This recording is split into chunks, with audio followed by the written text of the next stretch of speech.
आमच्या देशातील जनता आहे. संपूर्ण देशामध्ये या घटनेचा तीव्र शब्दामध्ये निषेध व्यक्त केला जात आहे.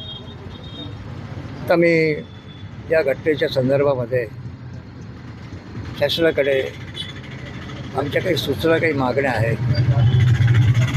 एक तर सक्षम तात्याच्या परिवाराला 1 कोटीची सानुग्रह मदत त्यांनी केली पाहिजे.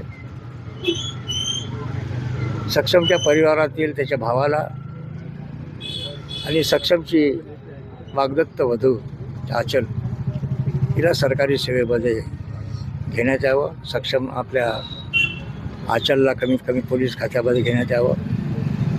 BSc करते आहे ती. सक्षम देखील अत्यंत सुशिक्षित अशा प्रकारचा तरुण होता आणि पोलीस खात्याचं मी धन्यवाद देतो की त्यांनी तातडीने कारवाई केली. आरोपींना अटक केली. एक आरोपी अद्याप फरार आहे. त्याचा देखील सरकारने पोलिसांनी तपास करावा, त्याला पकडावं आणि या प्रकरणामध्ये